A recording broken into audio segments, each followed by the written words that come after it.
باب الشقة بيبتدي من هنا. ده الريسبشن. ريسبشن قطعة يعني كويسة مرتاحة. ده كده الريسبشن من اول هنا كده. ده التراس.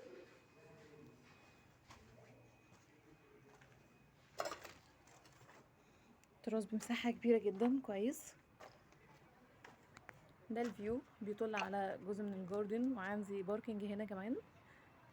الفيو واسع مفتوح، اوبن اريا كويسة جدا ما بيننا وبين الجار اللي قصادنا. هنا كده يعتبر من خارجة شارع 90 على طول ومنطقة الجامعات والمعاهد. دي اول غرفة.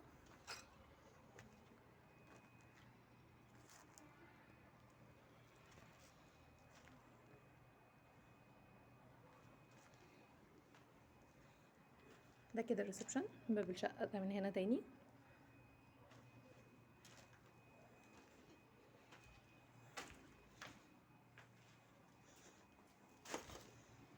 عندي هنا الغرفة الرئيسية.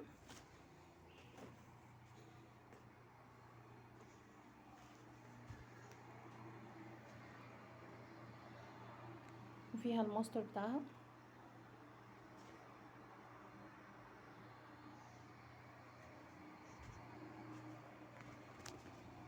دي المسافة اللي بتطل عليها. فرق كبير جدا ما بيننا وبين الجار، واصل 8 متر. دي تعتبر كده المسافة ما بيننا وبين الجار.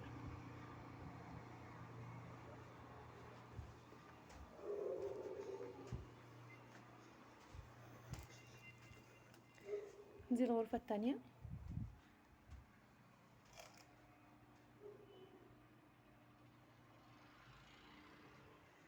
حمام. حمام مربع بمساحة كويسة. دي الغرفة التالتة.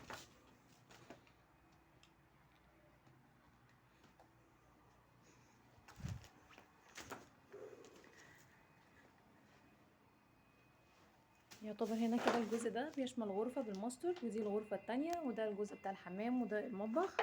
والغرفة التالتة هنا بتطل على التراس وعلى الشارع الرئيسي. اسانسير واصل لحد الدور الرابع.